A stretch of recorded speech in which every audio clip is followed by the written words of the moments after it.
6월 첫째 주 주말에 반포 서래나루 앞에서 열린 대한요트협회 장배 요트 대회 첫날 영상입니다. 바람은 8노트에서 12노트 사이로 저희가 평소 세일링하는 것보다 3에서 7노트 정도 더 불었습니다. 가까운 한강에서 시합이 열려 마음이 편안하고 들떴었던지 첫날 시합은 정말 기본적인 것들 많이 놓치고 안 하던 실수도 많이 하면서 시합이 진행되었습니다. 이번 영상은 시합 리뷰 형식으로 제작했습니다. 첫 경기 스타트하기 위해 스타트 라인으로 접근 중인데 저희 배 풍상으로 다른 팀이 오버랩됩니다. 항로권은 풍하에 있는 저희 배가 가지고 있고 풍상으로 지금 오버랩된 오른쪽에 있는 배는 우리 배를 피해야 합니다. 그런데 코스 변경하지 않고 계속해서 진행이 되어 일단 항의를 하고 스타트합니다. 6m 이상의 킬보트에서는 사건이 발생하면 즉시 프로테스트라고 크게 외치고 빨간 깃발을 펼친 후 시합이 끝날 때까지 펼쳐서 달아두어야 합니다. 여기서 중요한 것은 상대에게 프로테스트를 즉시 크게 외치는 것입니다. 너 잘못했어, 나 지금 화났어를 말하려는 것이 아니라 지금 페널티 턴을 해서 자신의 잘못을 만회할 수 있는 기회를 준다는 뜻입니다. 지금 동상으로 범주하고 있습니다. 저희 배가 포트택이어서 스타보드로 오는 배를 모두 피해서 범주합니다. 저희가 네 번째로 풍상 마크를 돌고 지금 풍하 마크 범주 중입니다. 지금 왼쪽에 보이는 빨간 제네카 보트가 3등이고 저희가 4등으로 풍하를 범주 중에 있습니다. 살짝 러핑을 해서 스피드를 올리고 다시 자이빙해서 안쪽 포지션을 잡으려고 시도했는데 저희가 원하는 만큼의 스피드가 나지 않아 안쪽 포지션 자리를 잡지는 못했습니다. 이제 마크 라운딩을 준비합니다. 지금 왼쪽에 보면 제네카 가이가 라이프라인에 걸쳐서 지금 잘못 세팅되어 있어요. 그래서 라인 당기는데 힘이 2배로 들었고 제네카 내리는 시간이나 속도가 많이 걸렸습니다. 그래서 풍화마크 라운딩을 좀 크게 하거나 좀 더 걸려서 하는 경우들이 몇 번 있었습니다. 지금 풍화마크 라운딩 마치고 부상으로 다시 범주합니다.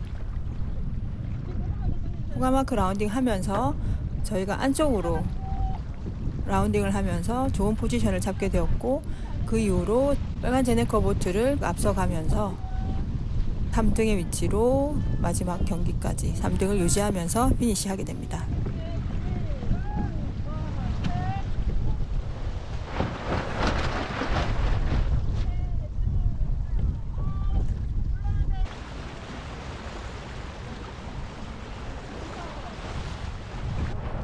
피니시하고 난 다음에 이제 항의의 마지막 과정인 RC의 알리기 절차를 진행하고 있습니다.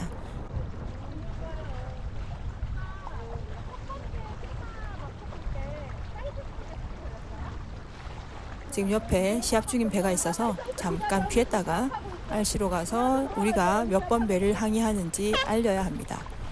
그 이후에 육상으로 와서 항의 청문 요청서를 작성하면 그 이후에 청문이 진행되고 판결이 납니다.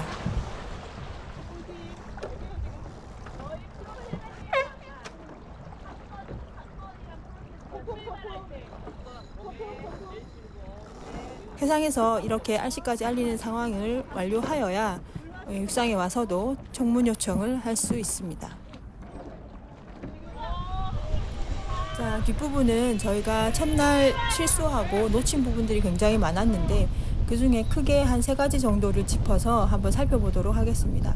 첫 번째는 풍상 범주할 때 각도 처지고 스피드도 나지 않았던 부분, 그리고 두 번째는 풍하 범주하면서 풍하 마크 돌기 전에 계획 없이 범주했다는 부분, 그리고 세 번째는 제네카 다운에 있어서 하지 않았던 실수들을 한다던가 하는 부분들, 이렇게 크게 3가지로 한번 생각해 보았습니다.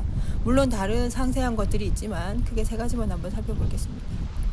먼저 첫 번째, 풍상각 처짐 현상. 이건 바람이 세짐에 따라서 백스테이 사용도 더 늘려야 하고 리그 세팅 자체에서 저희가 텐션을 더 줘야 하는 부분들을 전혀 주지 않고 그냥 세일링을 했던 것 같습니다. 그래서 바람이 센데도 불구하고 왜 그럴 리그 세팅을 할 생각을 하지 않았느냐라고 생각을 해봤을 때 심리적으로 바람이 세다고 생각하지 않았던 것 같아요. 날씨도 좋고 한강이고 그래서 들떴는지는 모르겠지만 이 정도는 이렇게 가도 되겠다라는 아니란 생각을 했던 것 같고, 영상을 보면서 느꼈지만, 물론 그 당시에도 느꼈지만 힐이 굉장히 많이 생겼고 배가 똑바로 가지 못하는 상황들이 좀 있었고, 분명히 세일링 하면서도 각이 처진다는 걸 눈으로 확인하면서 갔습니다. 그런데 제일 먼저 했어야 되는 백스테이를 당기는 부분, 백스테이를 당길 수 있는 그 가용 범위가 정말 적게 되게 리그 세팅이 돼 있어가지고 당겨봐야 별 효과가 없다. 그래서 아예 당길 생각을 하지 않았고, 다른 부분들도 좀 더 타이트하게 잡았어야 하는데 그거 없이 그냥 범주를 했던 것 같습니다. 그래서 당연히 백스테이를, 바람이 세지는데 점점 뒤로 갈수록 백스테이를 사용하지 않으니까 메인세일 캠버는 커졌고 힐은 더 생기고 배는 웨더 헐름이 생기고, 그러니 스피드가 죽으니 다시 베어 다운을 시키고 이런 연속적인 문제들이 생기면서 각도 처지고 스피드도 나지 않는, 그래서 풍상에서 다른 배들을 따라잡을 수 없는 그런 상황이 계속되었습니다. 그리고 풍화 포지셔닝은 풍화를 범주하면서 안쪽으로 그러니까 경기 수역 안쪽으로 범주를 해야 했고, 그리고 그 다음 마크를 돌기 전에 내 위치를 공고히 잡았어야 하는데 앞배 뒷배를 보면서 범주를 하기는 했지만 뭔가 정확하게 구체적인 계획을 세우지 않고 안전하게 크게 돌자, 약간 이것 또한 좀 아니란 생각을 했던 것 같습니다. 그리고 제네카 다운도 늘 좀 약한 바람에서 세일링을 하다 보니 그러한 바람에 익숙해져서 제네카를 다운하는 게 익숙해져서 바람이 조금 세게 불었을 때 생길 수 있는 시트가 다시 걸린다던가, 아니면 제네카 세일이 스프레드나 어느 부분에 걸린다던가 하는 거에 대한 경험 지수가 조금 적어서 그런 부분에 있어서 좀 실수들이 많이 반복됐던 것 같습니다.